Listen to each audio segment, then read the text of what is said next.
Thanks, Rachel. So my name's Shane. I'm one of the pastors here on staff. We're glad that you're here with us today. Let me tell you what happens on Mondays around 4:45 to 5 o'clock. In my life, I pack up what I'm doing or try and get it shut down by 5 o'clock here in the office so that I can go home. When I go home, dinner's usually pretty much close to being on the table. We sit down together as a family and we eat. And normally we eat, as long as it takes for a 2-year-old and a 5-year-old to eat, which sometimes is really quick and sometimes is not very quickly at all. But on Monday nights, it's always quick because Janessa and I have somewhere to be. So we eat quickly and we're trying to be out the door by 5:30 to 5:35 at the very latest. And we hoof it all the way back across town. And we serve at the Washington Street Family Service Center. It's one of our favorite times of the week. It's an opportunity for Janessa and I just to spend a little bit of quality time together, which we don't get a ton of. We have great conversations on the way over there, and as soon as we get into the parking lot, she at this point has begun to recognize people's vehicles, and so she's already looking at the cars and being like, oh, the Newsoms are here today. Oh, Miss Vicky's here today. Oh, so-and-so's not here yet. She already knows who's there. We park the vehicle, and I come around to get her out, and she's usually unbuckled from her seatbelt already, and before she jumps out of her car seat, I grab her shoulders and say, hey, baby, what do Wileys do? And she says, Wileys work hard and play hard. I said, that's great, babe. Did you play hard today? She said, yes, Daddy, I played so hard today. And I said, awesome. Now, what are we going to do for the next couple of hours? She said, Daddy, we're going to work hard. She jumps out of my truck and she runs inside, usually through the parking lot safely.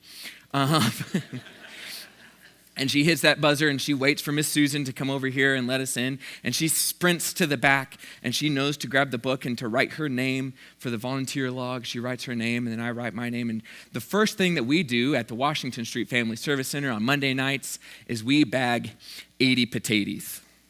You may be wondering what 80 potatoes are. Well, it's just 80 potatoes in a bag, but that's not fun to say. 80 potatoes, though, is a blast to say. So we bag our 80 potatoes. We gather around with everybody else. Janessa makes sure that everybody in the room has a water bottle that wants a water bottle. We circle up for prayer time where Janessa intently listens to all of the prayer requests and sometimes asks, Daddy, what does that mean? And I have to say, I'll tell you later. Sometimes I do and sometimes I don't. And then the work begins. Janessa knows to be listening for the forms to come through, and her keywords are peanut butter and milk. And when she hears peanut butter and milk, she grabs a peanut butter and she grabs a milk and she puts them on the table to get bagged along with all of the other groceries. And depending on where I am on any given night, we carry out the groceries to the people. And I wish that you could see the faces of the people whom we get to provide food for. Not necessarily because they're getting food and not necessarily because they see me, but because they see my 5-year-old daughter, who's a doll, by the way, and a joy, by the way. But I think that the reason that their expressions are the way they are is it's a little surprising to see a 5-year-old doing this kind of thing. And because she's just the most joyful little person in the whole wide world. And you can't help but smile when you see her. You see, I used to work at United in high school, and I was a sacker for a while. And it's really easy for me to kind of revert into that mode again whenever I'm doing the carryouts at the FSC. Because let's be honest, it's taking groceries from one spot to another spot and putting them in people's car. But when I get to be there with my daughter, I'm reminded of the fact that these aren't just people buying groceries. No, these are people who, for whatever reason, find themselves in need of a little bit of help. And to watch them see my daughter bringing them their groceries, to watch them interacting with my daughter, and the joy that she brings to them, man, it is an incredibly special thing for me. Janessa especially loves it when we have families of 3 or more because we use a cart. And when we use a cart, she knows that she gets to ride back in on the cart. And that daddy's going to run as fast as he can through the parking lot on that little cart. So there's some bonuses in there for her too. The Washington Street Family Service Center has existed since, I believe, 1995, where it started off as a food pantry here in the spot where our youth ministry building currently is. There was a house that was there, and they converted it into this little food pantry. And over the years, it has grown and morphed and changed. But the thing about the FSC that hasn't changed is that its purpose is to provide a hand up, not a handout, for people who need it. We give food and clothing to people in our communities who need food and clothing.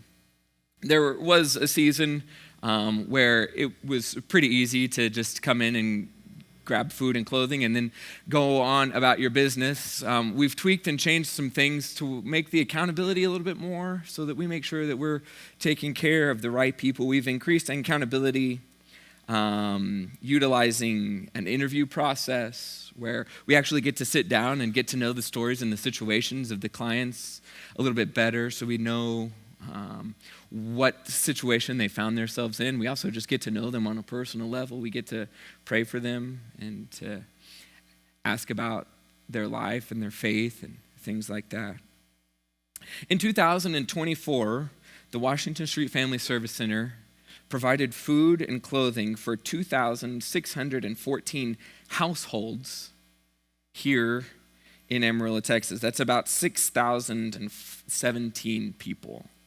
On average, the Washington Street Family Service Center provides 217 food for 217 families per month, for an average of about 501 people a month.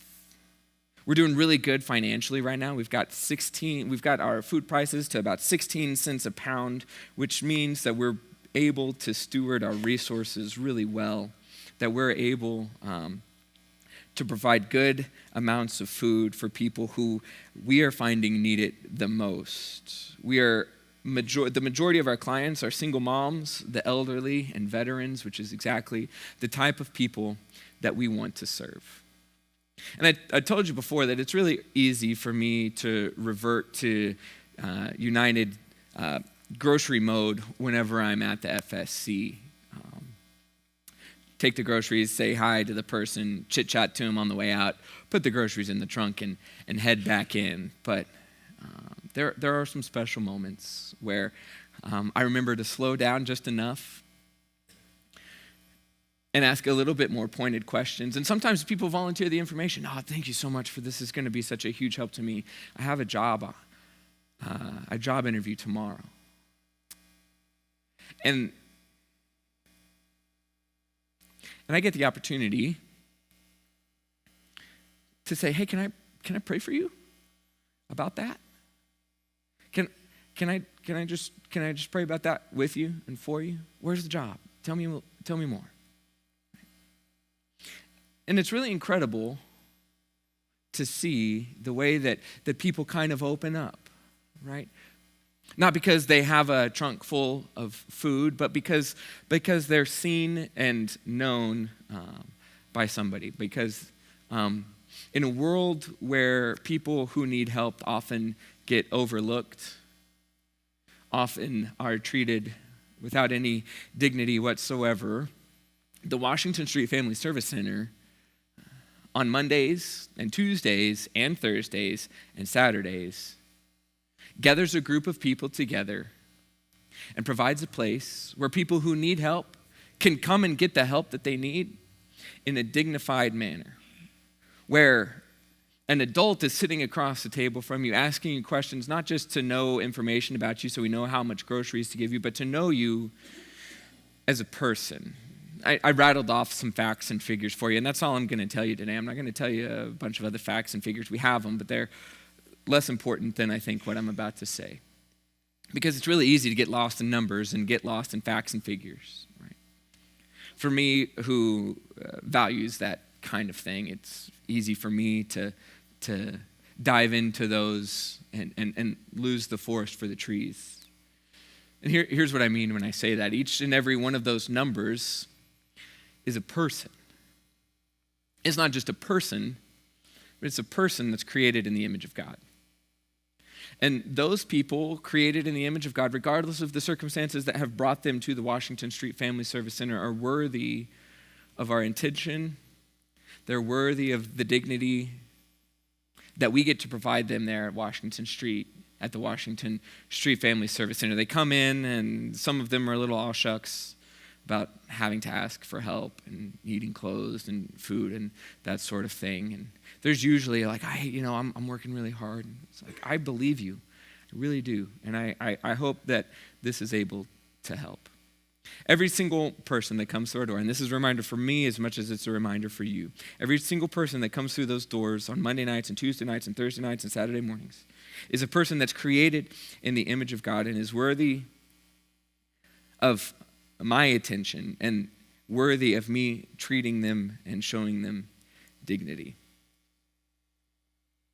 Today's our traditional, what we call leave a corner of the field weekend. And Lindy's going to talk to you a little bit more about that here in the next few moments, right? Where we focus on the Washington Street Family Service Center. And I'll be honest with you, historically, like that focus has been a financial focus, right? We're asking you to either continue to give or consider for the first time giving to the Washington Street Family Service Center. It is an entity that is entirely supported through gifts from people like you. It is not a part of the budgeted finances at Washington Avenue Christian Church. It is its own separate entity. And if I'm being 100% honest with you, the finances at the Washington Street Family Service Center are fine. They're doing really well. Food costs have come down. We've changed and tweaked some things. We're not giving out as much food as we used to, not because we're not giving out as much food, but because we're being more diligent about who we give food to and how and why. But what Washington Street Family Service Center needs this year more than anything is you. Not your checks, not your dollar bills. Those will be great, and if that's what you can give or if that's what you've been giving in the past, man, please continue to do that. But can I invite you this morning to consider what it might look like for you to work hard and play hard at the Washington Street Family Service Center, to give just a little bit of time. It doesn't take any time at all. And can I be honest with you? I've told you stories about my daughter because I love her and she's a doll. And I've told you that already, and she's incredible, and I'm incredibly proud that she wants to go every single week to the Family Service Center. But I've told you those stories to let you know that it's super easy to do. Right? My 5-year-old does it. So if you're trying to excuse yourself, I kids. My 5-year-old is there, and she serves alongside of an 8-year-old. And there's a 1-year-old there crawling around on the floor that we have to step over and across sometimes, who sometimes grabs the rice and the beans and is scattering them across the floor. He likes to get into things because he's a 1-year-old, but you know what? He's there with his mom and dad, and he's learning, even as a 1-year-old, what thinking outside of yourself looks like. Let me tell you one more story. On Monday night, we had a client come in. He's an older man, and his name was Juan, I believe. And in his interview, he said, "Hey, today's my birthday, and the only reason that I'm telling you that is because my grandkids are coming over, and I just would love to have some cupcakes for them. If you have any cupcakes or a cake, I'd love to be able to celebrate my birthday with my grandkids." So they come back and they tell us, and sure enough, we had one more 40 count, big old thing of cupcakes. So you better believe that we loaded that thing up on the cart. And then I gathered Janessa and Layla and Jada and Maya, who were there, and Amy and Constance, and together we wheeled his cart out. And usually it goes like this. You reel the cart out and you say, "Juan," whatever the last name is, "Juan Ramirez," and they throw their hands up and you check their card and you take their groceries out. But that is not what we did for Juan on his birthday. No. Me and the girls come up the hallway. Susan was there with us as well, singing happy birthday to Juan because Juan's a real person who deserves real dignity and deserves for his birthday to be celebrated, even by a bunch of strangers who he doesn't know. And I wish that you could see his face. A little bit sheepish and a little bit all shucks, but his wife was there too. And Juan went to the clothing room, and Juan's wife said, "Thank you. Thank you so much. He would have killed me if I would have tried to do that. But he doesn't know you, so he'll let you live." Did I just sing happy birthday to a criminal? I don't know. All Juan said was, "How many cupcakes is that?" I said, "Juan, that's 40 cupcakes, man." He's like, "Well, 20 of them are mine, and the grandkids can fight about the rest of them." At Washington Avenue, we are all about being real people who find real grace for real growth. And at the Washington Street Family Service Center, we get to, on a weekly basis, on a daily almost basis, deal with real people who are trying to find real grace so that they can experience real growth as well. So would you consider carving out a little bit of time? We've made some tweaks and some changes even to the hours of operation on Tuesdays and Thursdays. That used to open at 5. We've bumped that back to 5:30 now so that it gives you a little bit more time to get there after work if a Tuesday or Thursday works better for you than a Monday morning or a Monday afternoon or a Saturday morning. Would you consider what it might look like for you to go serve, to work hard and play hard with real people who are trying to find real grace for real growth at the Washington Street Family Service Center? If you're interested, if you want to, right out here, we've got a sign-up table. Like, don't just punt this off and say, "I'll do it later." You have an opportunity right here, right now, to do that. I've told you some stories, but it's hard to paint a picture. And so our creative team has put together a video that will give you a little bit better of a picture of what serving at the Washington Street Family Service Center looks like, so you know what you're getting into before you sign up. Turn your attention to the screen for me. Yeah, Jesus said the poor and the needy will always be with us. Exactly. So I think the more younger families we can get in the evenings, the more involved we become with doing it, the more they'll be involved in the community as they grow older.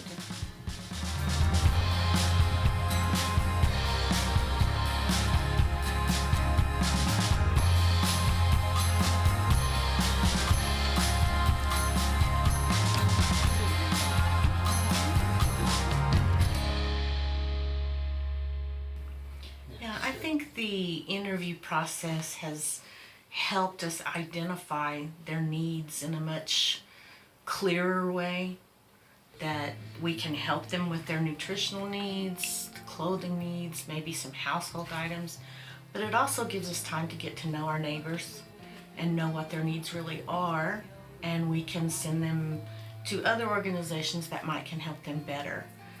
But they feel more cared for, more loved, more seen. Yeah. It's less of a sterile environment. Yeah. Where you can actually visit with people. Yeah.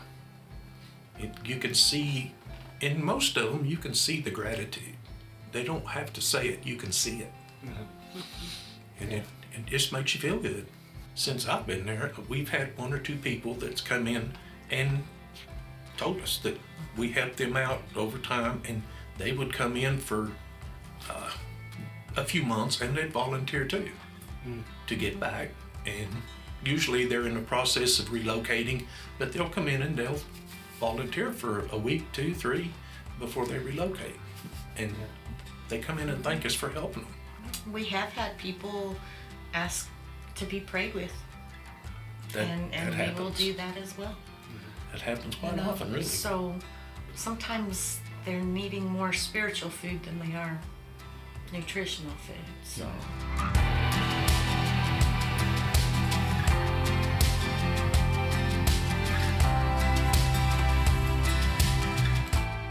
We're considering changing some hours around so that we can involve more of our working younger families so that they can teach their children about serving. And it's not work, it's fun. We have a great time.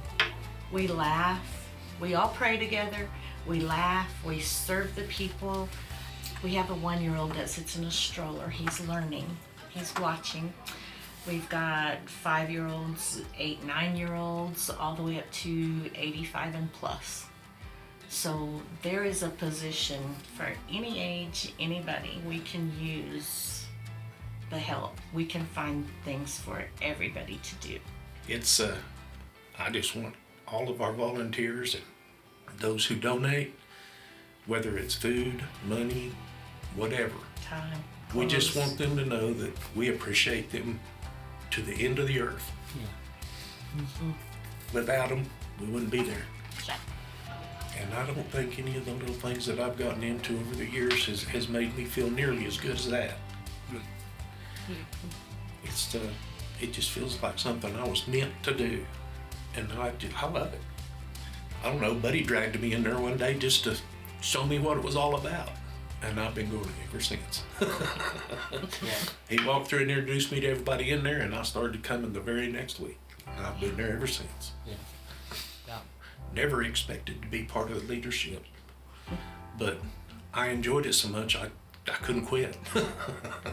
So I started coming in 2 days a week, and I want to see it flourish. I want to see it continue on way past me.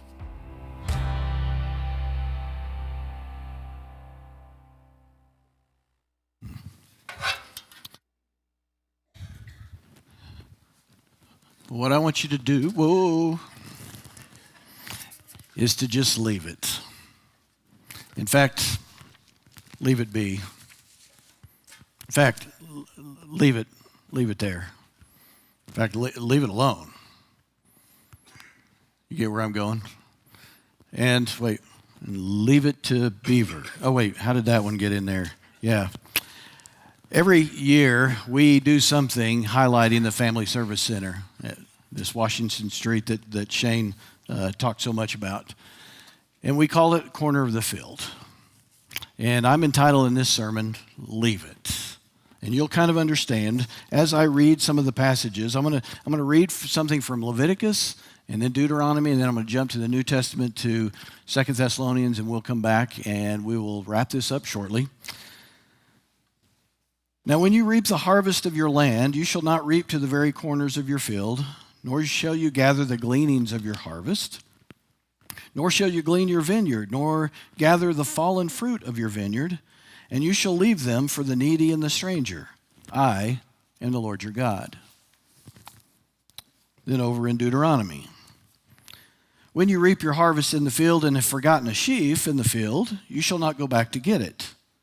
It shall be for the alien, the orphan, the widow, in order that the Lord your God may bless you in all the work of your hands. And when you beat your olive tree, you shall not go over the boughs again. It shall be for the foreigner, for the fatherless, for the widow. When you gather the grapes of your vineyard, you shall not go over it again. It shall be for the foreigner, for the orphan, and for the widow. You should remember that you were a slave in the land of Egypt. Therefore, I am commanding you to do this thing. And from 2 Thessalonians chapter 3, verse 10. Paul says, for even when we were with you, we used to give you this order, if anyone is not willing to work, then he is not to eat either. For we hear that some among you are leading an undisciplined life, doing no work at all, but acting like busybodies. Now we command and exhort in the Lord Jesus Christ to work in quiet fashion and eat your own bread. But brothers, do not grow weary of doing good. We always call this the corner of the field. In fact, there's cards in your pews, and they got a little corner off of it as a reminder. God had designed something to take care of those who were in need, to take care of the strangers that lived among them, to take care of the ones who were having a hard and difficult time. And what he told them to do is that when you are out harvesting your field, to leave the corners. And let that lay there. Let others come along and pick of it. He said, when you have put the sheaves together and bound them up and you've taken them off and you realized you had left one behind, or maybe it had fallen off the cart, he said, don't go back and get it, just leave it. If you have gleaned the grapes or the olive and you've beat all the fruit out of it, don't go back and glean it again. Just leave that. And fruit that has fallen from the vines and from the trees, don't gather them up, you just leave them. Notice one thing that's missing in there. One of the things he doesn't say is, and when you get to these corners of the field, I want you to harvest that up, and then you go take it to everybody. Or the sheaves that you have done, if one falls, gather that up. Or the fruit that's fallen off the tree, I want you to gather it in a basket and then take it to somebody. No, what they've done is said, when you do, just leave it be, and then let them come gather it. Let them come get it, those that need. I think there's a point there. Paul reminds the church in Thessalonica, if someone's not willing to work or put forth the effort, he says, then don't let him eat. Sounds a little harsh, but I think there's a principle behind all of this. If you've gone to a national park, if you've gone to a place where there's wildlife out there, one of the things they tell you is, don't feed the bears. Don't feed the wildlife. And why? Primarily is these animals that live in the wild, if the people that are coming in keep feeding them all the time, they become domesticated and dependent upon the people and no longer know how to live in the wildlife. They no longer know how to take care of themselves. One of the things I remember when Darnell was here at the Family Service Center, he used to talk about this idea of, and as Shane said, we want to be a hand up, not just a hand out. And one of the things that began to make the change over a year and a half ago is they noticed that what we're doing is not sustainable. We're starting to become more of a hand out. And so they have revamped it, revised it, and for about a year and a half they've changed the format, as you've heard them talk about here and shared a little bit. So my challenge this morning is this. It's kind of a similar challenge that Shane has given. But my challenge for you is to leave it. Or maybe it is to give it. We don't have the same agrarian society like we once did. Most of our jobs are not built around the going out into the fields like so many did. But what might it look like for us to leave a little extra or to give a little extra? And I thought of this. I thought of a few things. Some are a little more general and a few more specific. It might look like Larry giving a job to Tony. Now, Tony was one of our guys that showed up here, a decade or so, maybe a little longer. He'd gone to the Family Service Center and utilized that there, and he also came to the church asking for help. One of the things that Tony did different than some others is he started coming to church here. In fact, he got involved in my Sunday school class. Often asked people all the time for things, but we tried to tell him we're not just going to keep giving you something. And actually, one of our men here stepped up and offered him a job, and he took it. He offered him a hand up, and Tony did. Now, I'd love to say that Tony's life was changed forever, but I did notice that Tony would get a paycheck, and then he would go pay whatever bill it was, and he and his buddies who let the light bill go on, they would pay that light bill, and they would go grab some food, and he would go buy some alcohol, and he was honest with me about it because he was an alcoholic. Eventually, it kept trying to destroy his life. But it looks like Larry giving somebody who needs a job. It looks like one of our ladies, she sits over here in the next service, when she's making a pot of food, she made some extra because she knew somebody needed some help. That was another one of our people here who was having a really tough time, going through some health stuff, which was causing them not to be able to work as much, and so she made a little extra, and she's done that on several occasions, and she's taken it to them. Those are the general things, some of the things that we can do just in giving a little extra, leaving a little extra on a day-to-day basis. But it also might look like, in regards to the Family Service Center, is maybe giving some clothes. One of the things that we can do is to leave a little extra. You know, they are always in need of things, and they give out food and clothes and a variety of other things. Sometimes they don't need clothes. Sometimes they tell us to back off a little bit because they've overrun with them. Generally, they need men's clothes, especially because they don't get near as much of that. Maybe you have a rule like I do. If one piece goes in, another piece goes out. I've said I don't want to have two drawers of the same things, and so if something comes in, and it's amazing how often we get more clothes. We see a sale at Kohl's because the clearance is now marked off half of what it was, and I somehow need it. But I have my rule. If I bring that in, and then something else goes out, and then it goes in the bag, and then I take it down. Maybe you can leave a little extra that way. Maybe it looks like giving a little bit of extra when you bring your offering and you put it in one of these boxes, that you also give a little extra for the Family Service Center. You know, on these cards, it's like, here's a pledge amount.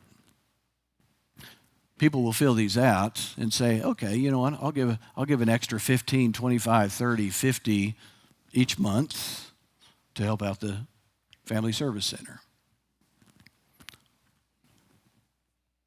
But you heard Shane say it. That's not the big challenge right now. The big challenge is, hey, they need some help.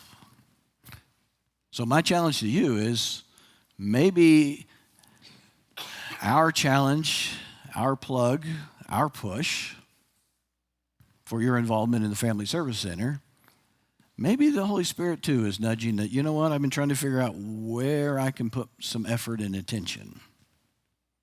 Maybe just so it might be you to be able to put a little bit of effort each week down at the Family Service Center. It could be somebody who's interviewing the clients. It could be somebody who sets up the interviews, somebody who sorts the clothes, somebody who bags up the clothes, the peanut butter and the milk, somebody who carries them out. It could be that you worked on Monday night or Tuesday night or Thursday night or Saturday morning. But in one way or another, the challenge for you today is, how might you best leave a little extra? And for those of you who already do that, whether it be by your clothes or by your giving or by your time, we say thank you. And just as Robert and Michelle on the screen did earlier, we truly say thank you for your generosity. And I'm going to close, and I'm going to leave it at that. In fact, I'm going to leave you to it. In fact, I'm going to leave you alone. In just a minute, I'm just going to leave. But let's just pray. Father, this morning we have heard stories, and we've heard about Juan, and I've mentioned Larry and Tony, and there's nameless people. We've seen people on the screen who have been working, the volunteers. I thank you for the generosity of people who give of their time or their money, their possessions, to just where they just leave a little extra. So Lord, may we continue to just keep doing that.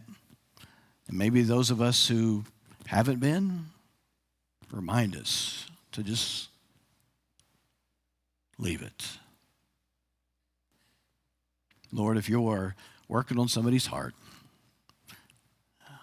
I pray that they are not resistant.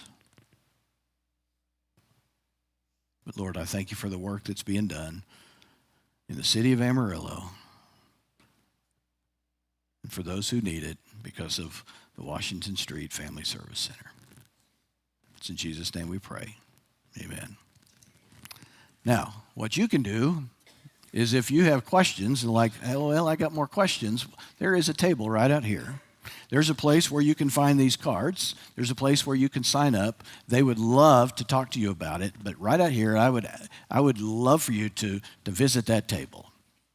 And now I am, as I said, I'm leaving you alone. You all have a good day.